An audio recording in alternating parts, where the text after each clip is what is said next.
தலை வலிக்குதுடா, தலை வலிக்குதே. சாவு அடிக்கிறாங்களே நீங்க. இந்த மாதிரி விஷயங்கள் தான் இந்த படத்தை பார்த்துட்டு இருக்கவும் சரி, இந்த படத்தை பார்த்து முடிச்சதுக்கு அப்புறமும் சரி எனக்கு தோணிட்டு இருந்துச்சு. ஃபர்ஸ்ட் ஆஃப் ஆல் இந்த படத்துக்கு போறப்ப என்ன எக்ஸ்பெக்டேஷனோட போனேன்னு சொல்லிடுறேன். ஏன்னா சில பேர் வந்து பெரிய ஹீரோஸ்னா இந்த மாதிரி கதைகள் தான் நடிப்பாங்க, பழைய கதை தான் நடிப்பாங்க, நீ எக்ஸ்பெக்ட் பண்ணிட்டு போன தப்புன்னு சொல்லுவாங்க. சோ நான் என்ன எக்ஸ்பெக்ட் பண்ணிட்டு போறேன்னு சொல்லிடுறேன். அதுக்கப்புறம் இந்த படம் பிடிச்சிருக்கா பிடிக்கலையா என்ன அப்படின்றத பேசிடலாம். ஃபர்ஸ்ட் ஆஃப் ஆல் எக்ஸ்பெக்டேஷன் பாக்குறப்போ இந்த படம் வந்து கண்டிப்பா ரொம்ப ரொம்ப சுமாரா தான் இருக்க போகுது அப்படின்னு நினைச்சு போனேன். ஏன் அப்படின்னா ட்ரெய்லர் அந்த அளவுக்கு ரொம்ப சுமாரா இருந்துச்சு.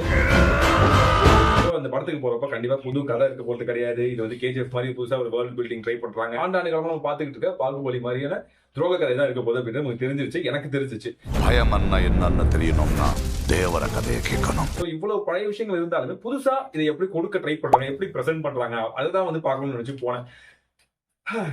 போனா ஃபர்ஸ்ட் ஆஃப் ஆல் படத்தோட கதை என்னன்னு சொல்லிடுறேன். ரொம்ப சிம்பிளான கதை. தமிழ்நாடு ஆந்திரா பார்டர்ல ஒரு மிகப்பெரிய மலையில ஒரு 4 கிராமங்கள் வந்து சேர்ந்துருக்காங்க. அவங்களோட குழப்பே என்ன அப்படின்னா, அந்த கடல் வழியா நிறைய குட்ஸ் எல்லாம் போகும் தெரியுங்களா, அந்த பெரிய பெரிய ஷிப்ல வந்து நிறைய கண்டெய்னர்ஸ் எல்லாம் போகும். அதுல இவங்களுக்கு சொல்லி சில டாஸ்க் எல்லாம் கொடுப்பாங்க. இந்த கண்டெய்னர் தூக்கிட்டு வரணும், இந்த விஷயத்தை தூக்கிட்டு வரணும் அப்படின்னு.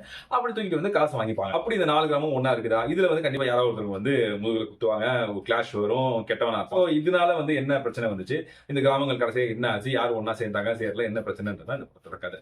பாசிட்டிவ் வந்து இந்த படத்தோட ஃபர்ஸ்ட் ஹாஃப் எனக்கு வந்து ஆக்சுவலா ஓரளவுக்கு பிடிச்சிருச்சு.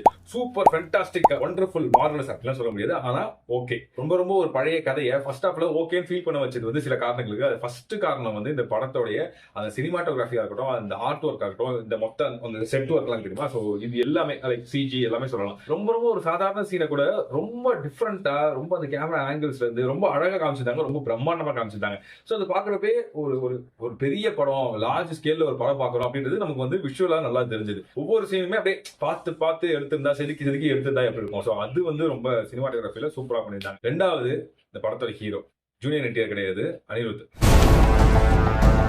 அதாவது ரொம்ப சுமாரான சீன், ரொம்ப சுமாரா. ஹீரோக்கே பாத்தீங்க அப்படின்னா இதெல்லாம் ஒரு சீனா அப்படின்ற மாதிரி தான் இருக்கும். பட் அந்த சீனை கூட பின்னாடி பேக்ரவுண்ட் மியூசிக்ல வந்து பயங்கரமா எலிவேட் பண்ணியிருந்தாரு. இப்போ ஃபார் எக்ஸாம்பிள் நம்ம தமிழ்ல வந்து ஜெயிலர் வந்து தெரியுமா. சோ ஜெயிலர்ல வந்து பெருசா பயங்கரமான புது சீன் அப்படின்ற மாதிரி எதுவுமே இருக்காது. ஆனா அதுல அப்படியே அனிருத் அவர்களுடைய மியூசிக் கட் பண்றோம் அப்படின்னா ஜெயிலர் வந்து 50% ஃபெயிலியர். ஸோ அதே தான் இந்த படத்துக்கும்.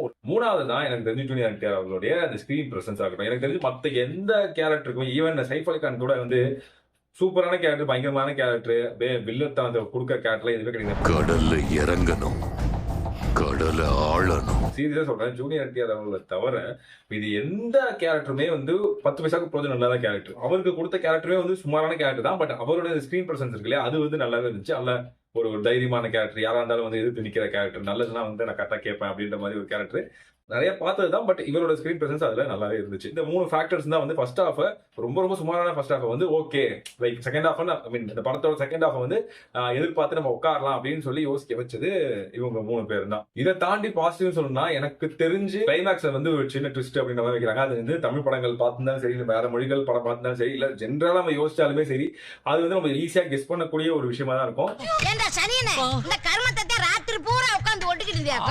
இதுல இருந்து அப்படி நெகட்டிவ் சொல்ல ஆரம்பிச்சிடுறேன். படத்தை வந்து ஸ்பாயிலர் இல்லாம என்னால வந்து என்னோட எமோஷன்ஸை வெளியே கொட்டவே முடியாது. சோ நான் வந்து ஸ்பாயிலர்ஸ் சொல்ல போறேன். ஃபர்ஸ்ட் ஹாஃப்லயே வந்து படம் வந்து ஆல்மோஸ்ட் முடிஞ்சிருச்சு. அதுக்கப்புறம் பாத்தீங்க அப்படின்னா தேவரா வந்து எங்கேயோ கண்காணாத இடத்துல இருந்து இவங்க எல்லாருக்குமே பயமுறுத்துறாரு அப்படின்ற மாதிரி சொல்றாங்க.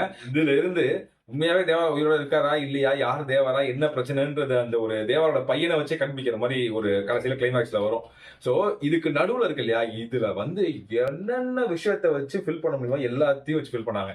உண்மையாவே ஒரு படத்தோடைய செகண்ட் ஹாஃப் இருக்க கூடாது அப்படின்னா அது இந்த படத்தை வந்து நல்லா கத்துக்கலாம். உனக்கு இனி வரப்போறது நல்ல நாட்கள் இல்ல தேவரா. இந்த செகண்ட் ஹாஃப் கொடுக்காம போனதுக்குமே நிறைய ஃபேக்டர்ஸ் இருக்கு. அதுல ஃபர்ஸ்ட் ஃபேக்டர் இந்த படத்துல இருக்க கேரக்டர்ஸ். நான் ஆல்ரெடி சொன்ன மாதிரி ஜூனியர் என்டிஆர் தவிர villain character, main villain character Saif Ali கானா இருக்கட்டும், இல்ல சுத்தி இருக்க வேற characters, supporting characters, Prakash Raj அவர்கள் கேரக்டர் ஆகட்டும், ஜான்வி கேரக்டர் ஆகட்டும், ஹீரோவோட அம்மா கேரக்டர் வருவாங்க, ஒய்ஃப் கேரக்டர், அதுக்கப்புறம் நான் ஆல்ரெடி சொன்ன மாதிரி இந்த 4 கிராமங்கள் சொன்னேன் இல்லையா, எந்த கேரக்டருக்குமே ஒரு டெப்த் கிடையாது. யாரு கூடவே நமக்கு கனெக்ட் ஆக மாட்டேங்குது. இந்த கேரக்டர் பார்க்கணும் நம்மள பாக்குற மாதிரி இருக்கு, இல்ல நமக்கு ஈஸியா கனெக்ட் ஆகுது, இல்ல இந்த கேரக்டர் ஐயோ இந்த கேரக்டர் ஏதாவது ஆயிட போதோ, நீ இப்படியே ஜெயிச்சிடா அப்படின்ற மாதிரி ஒரு கேரக்டருமே வருது. என்னமோ பண்ணிட்டு போ, நான் இங்க தனியா இருக்கேன் படம் பார்த்துட்டு போறேன் அப்படின்ற மாதிரி இருந்துச்சு. அதுலயும் முக்கியமா எனக்கு ரொம்ப ரொம்ப ஃப்ரஸ்ட்ரேட்டான ஒரு கேரக்டர் யார் அப்படின்னா 2 கேரக்டர்ஸ் இருக்கு. ஃபர்ஸ்ட் டாப் மோஸ்ட் ஃபர்ஸ்ட்ல இருக்கிறது ஜான்வி கேரக்டர். இருக்கு பாத்துட்டு இருக்கல. இவங்க செகண்ட் ஹாஃப் தான் உள்ளார என்ட்ரி ஆவாங்க. நான் சொன்னேன்ல செகண்ட் ஹாஃப் எந்த அளவுக்கு இழுக்க முடியுமோ இழுத்துருக்காங்க. தேவையில்லாத ஃபீல் பண்ணி போட்டுருக்காங்கல்ல, அதுல முக்கியமா அவங்க யூஸ் பண்ணது ஜான்வி கேரக்டர். அதாவது நம்ம வந்து பயங்கரமா பெண் சுதந்திரத்தை பத்தி பேசுறோம், இல்ல வந்து பெண்களை வந்து ஆப்ஜெக்டிஃபை பண்ணக்கூடாதுன்னு சொல்லி பேசுறோம். இங்க நிறைய நடிகைகளுமே வந்து அதை பத்தி பேசுறாங்க. சோ ஓரளவுக்கு நம்ம அதுல இருந்து முன்னேறி வந்துட்டு இருக்கோம். ஆனா இந்த கேரக்டர்ல பாத்தீங்கன்னா கேவலமா அந்த கேரக்டரே வந்து ஒரு கேவலமான கேரக்டர். நீங்க நல்லா நோட் பண்ணி பாருங்க, அந்த படத்தை பார்த்தவங்களுக்கு தெரிஞ்சிருக்கும். ஜான்வி அவர்களுடைய ட்ரெஸ்ஸிங் சென்ஸும் அவங்க கூட வந்து நிறைய ஃப்ரெண்ட்ஸ் இருப்பாங்க, அவங்களோட ட்ரெஸ்ஸிங் சென்ஸுமே நிறைய டிஃபரன்ஸ் இருக்கும். ரெண்டாவது அவங்களோட வேலையை என்ன தெரியுமா அந்த படத்துல, தனக்கு தேவை ஒரு தைரியமான ஆம்பளை, அந்த ஆம்பளை தேடி கண்டுபிடிக்கிறது தான் அவங்களோட வேலையை. அதானே உலக வழக்கம். அப்படி சூஸ் பண்ற வரைக்கும் அவங்க கூட இருக்க ஃப்ரெண்ட்ஸ் யாருக்குமே வந்து அவங்க கல்யாணம் பண்ண விட மாட்டாங்க. என்ன பண்ணுவாங்க அப்படின்னா, கூட வந்து யாருக்காவது வந்து பையன் செட் ஆச்சுன்னு வச்சுக்கோங்க, அந்த பையன் கிட்ட போயிட்டு கண்ணடிக்கிறது, அவங்களை வந்து மயக்கிற மாதிரி பார்த்து, அந்த ஒருவேளை அந்த பையன் தனக்கு மயங்கிட்டான் அப்படின்னா அவன் வந்து வீக்கான பையன். அடங்கொம்மால. சோ இந்த ஜான்வி கேரக்டர் இருக்கட்டும், கூட ஒரு கேங் ஒன்று வரும். அந்த கேங்கா இருக்கட்டும், இவங்க அவங்க பேசுற விஷயம் எப்படி தெரியுமா இருக்கும், நீ வந்து ஹீரோவுக்கு ஓகே சொல்லிட்டா, அவன் கூட ஒருத்தர் இருக்கான்ல, வேற வழி கிடையாது, நான் அவனை கல்யாணம் பண்ணிக்கிறோம். சப்போஸ் ஹீரோக்கு நீ ஓகே சொல்லனா, ஹீரோவை நான் எடுத்துப்பேன், இவன் நீ எடுத்துக்கோ. இதுதான் வந்து இவங்க இந்த கேங்கோட ஒரு கான்வர்சேஷனே. ஏய், நீங்க எல்லாம் பைத்தியமாடா, நீங்க மெண்டலா? சத்தியம் பண்ணுங்க. நடுவில் ஒரு கேவலமான ஒரு பாட்டு வேற. அது வந்து ஹீரோ வந்து செடியூஸ் பண்றதுக்கான ஒரு பாட்டு தான் இருந்துச்சு. அதுல பாலிவுட்ல இருந்து ஒரு ஆக்ட்ரஸ் கொண்டு வந்தாங்க. எதுக்காக அப்படின்னா, அந்த இடத்துல இது வந்து ஃபேமஸ் ஆகணும் அந்த ரீஜியன்ல, அவங்க லாங்குவேஜ்ல. ஏன்னா இது வந்து பேன் இண்டியன் மூவி இல்ல. சைஃப் அலி கான் இந்த படத்துல எதுக்கு, ஏன்னா இது பேன் இண்டியன் மூவி இல்ல. கலையரசன் இந்த இதுல இருக்கு, தமிழ்லயும் வரணும் இது உள்ளாரு. சோ எல்லாத்துக்கான ஒரு ஏற்பாடு தான். So first top most irritating character வந்து ஜான்வி கேரக்டர். ரெண்டாவது வந்து பிரகாஷ் ராஜ் கேரக்டர்.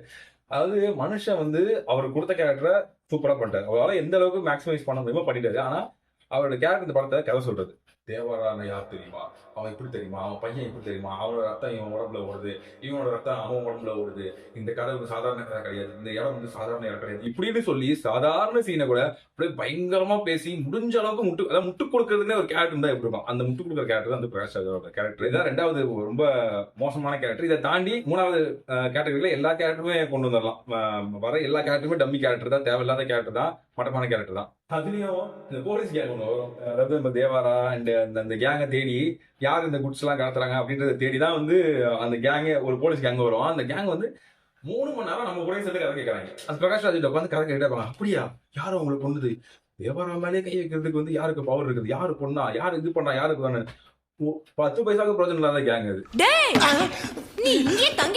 அடுத்தது மோசமா இந்த படத்துல இருந்த விஷயம் வந்து இந்த படத்தோட டைலாக்ஸ். நான் ஆல்ரெடி சொல்ல, ஜான்வி அவர்களுடைய அந்த கேங் வந்து பேசிக்கிற அந்த டைலாக்ஸ் கான்வர்சேஷன், அது வந்து ஒரு மட்டமான கேவலமான ஒரு கான்வர்சேஷன். அதுலயும் இன்னொரு டைலாக் கொடுத்துருப்பாங்க, தமிழ்ல தான் நான் பார்த்தேன். அது எப்படின்னா, ஒரு ஆம்பளைய பார்த்த உடனே உள்ளார வந்து அப்படியே பொங்கணும், எனக்கு உள்ளார பொங்க வைக்கணும், அப்படியே வந்து கிரிக்கெட்னு ஆடணும் அப்படின்ற மாதிரி வல்கரா டபுள் மீனிங்கா ஒரு டைலாக் இருக்கும். அது அடிக்கடி இந்த கேரக்டர் வந்து சொல்லிட்டு இருக்கும். அது ஒரு டைலாக். ஹீரோடைய அம்மா கேரக்டர் இருப்பாங்க. அவங்க எப்படின்னா, பையன் வந்து வீட்டுக்கு வரதை பார்த்ததுக்கு அப்புறம் தான் அவங்க தூங்கவே போவாங்க. அவங்க பையன் கேரக்டர் வந்து கேட்பாரு, ஏன் தூங்க மாட்டீங்கன்னா, அவன் தான் வரவே மாட்டானே அப்படின்னு.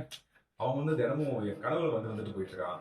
அடுத்தது, என் கண்ணுல தெரிய வலியை பார்க்காத, நாளைக்கு காலையில அவங்க கண்ணுல தெரிய பயத்தை பாரு. இது ஒரு டைலாக். இது மாதிரி ஒரு நார்மலான டைலாக்ஸ் இருக்குல்ல, லைக் நார்மலா பேசல, என்ன எப்படி இருக்க போற வர, அந்த மாதிரி டைலாக்ஸே கிடையாது.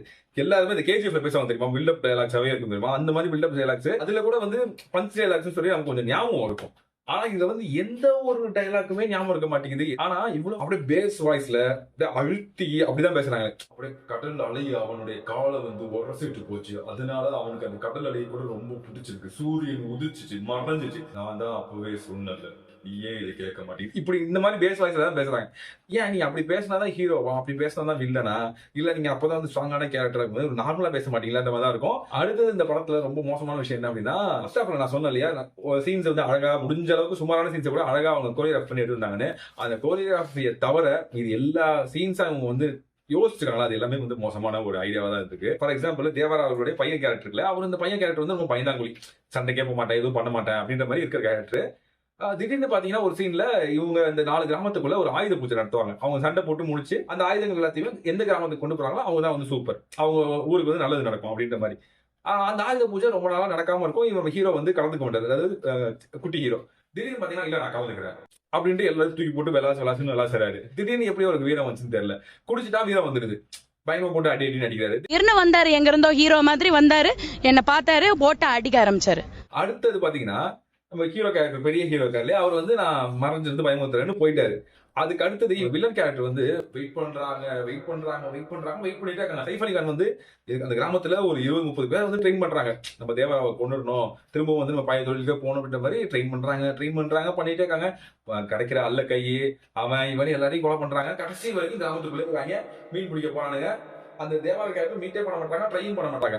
எப்படின்னா ஹீரோ கேரக்டருடைய அம்மா வந்து உடம்பு சரியில்லாம அவங்களே சாவர வரைக்கும் வெயிட் பண்றாங்க. ஏன்னா நீ அவங்க அம்மாவை போட்டு தள்ளு, வழக்கமா என்ன பண்ணுவீங்க, குடும்பத்துல இருக்கவங்களை போட்டு தள்ளி யாராவது வச்சு மிரட்டு, போட்டு தர கூட பரவாயில்ல, 4 பேரும் கொண்டுடுவேன் அப்படின்னு சொல்லி மிரட்டு, அப்படியே தேவாரா வரானான்னு பாரு அப்படின்னு சொல்லி அந்த ஒரு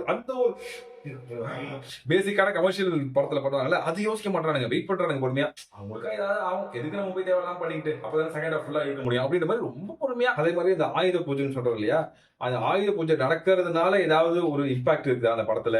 வெறும் ஃபைட் சீன்ஸ் வைக்கிறதுக்காக மட்டுமே அந்த ஆயுத பூஜை நடத்துறாங்க, அவங்க ஃபைட் பண்றாங்க. அதனால ஏதாவது கிளாஷ் வருது, இந்த ஆயுதத்தினால ஏதாவது கிளாஷ் வருது, அதனால வரல. இவங்க வந்து தப்பான தொழில் பண்றாங்க, நம்ம ஹீரோ வந்து இல்ல இதுக்கப்புறம் பண்ணக்கூடாது, இதனால பாதிப்பு வருது அப்படின்னு சொல்லிடுறாரு. அதனாலதான் கிளாஷ் வருது தவிர இந்த ஆயுத பூஜைக்கும் இந்த ஆயுதங்கள் வந்து மாத்தி மாத்தி கிராமத்துல மாத்தி மாத்தி வைக்கிறதுனால எந்த விதமான ஒரு இதுவுமே கிடையாது. இதெல்லாம் தாண்டி நம்ம தமிழ்ல சுறா என்ன சுறா, நம்ம வந்து விஜய் அவர்கள் வந்து இப்படி தண்ணியில இருந்து இப்படி நீந்தி வெளியே வரதை பார்த்து நம்ம யாரும் கலாய்ச்சோம். இப்போ ஒரு 10-12 வருஷத்துக்கு முன்னாடி அந்த படம் வந்து அப்போ கலாய்ச்சோம். இப்பயுமே அந்த படத்தோட இந்த படத்தோட இன்ட்ரோசிங்குமே வந்து நம்ம ஜூனியர் டெரபி அப்படி கடல்ல தான் பறந்து வருவாரு.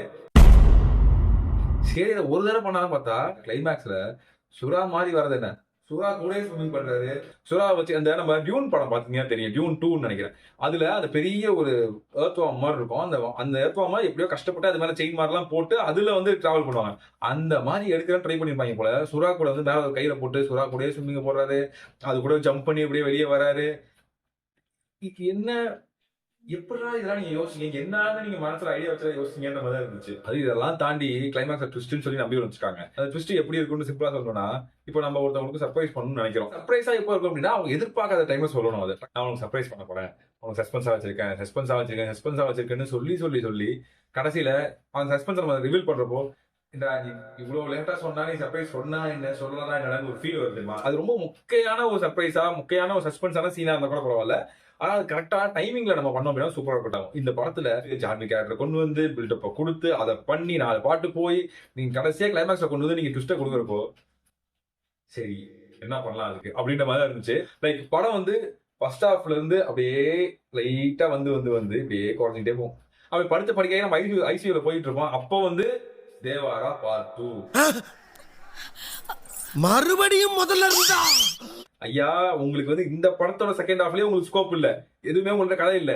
நீங்க இந்த படத்துக்கே செகண்ட் பார்ட்னு எடுக்கிறீங்க, அதுக்கு என்ன கதை உங்கள்ட்ட இருக்க போது, நீங்க எதை வச்சு நீங்க இந்த கதையை வந்து வளர்த்த போறீங்க, என்ன நீங்க வேர்ல்டு, அதாவது நான் KGF 2 எடுத்துட்டான் ரைட்டா, பாகுபலி 2 எடுத்துட்டான், இப்ப நான் திரும்பவும் ஒரு 2 எடுப்பேன், ஒரு வேர்ல்டு பில்டு பண்ணுவேன், இதை வச்சு நான் வந்து அது வந்து அனுப்பேன்னு சொல்லி முடிவு பண்ணிட்டாங்க. அதுக்கான ஒரு முயற்சி தான் இது. நான் வந்து வேற மொழி படம் அப்படின்றதுனால கலாய்க்கல, நீங்க இதுக்கு முன்னாடி வீடியோஸ் போய் பாருங்க, கோட்டை வந்து பயங்கரமா போட்டு ரோஸ்ட் பண்ணிருப்போம். சோ இந்த மொழி அந்த மொழிலாம் கிடையாது, நல்ல படம் வந்து பார்ப்போம், சூப்பர்னு சொல்லுவோம், நல்லா இல்ல படம்னா நல்லா இல்ல டேஸ்ட் அப்படின்னு சொல்லிடலாம். ஸோ இதுதான் என்னோட ஒப்பீனியன். இதை தாண்டி நான் ஏதாவது பாயிண்ட்ஸ் மிஸ் பண்ணி தான் நீங்க சொல்லுங்க, இது நான் பேசுறது கரெக்டாக தப்பான்றது நீங்க சொல்லுங்க. இதே மாதிரி ஒரு நல்ல வீடியோட உங்களுக்கு மீட் பண்றோம். நன்றி.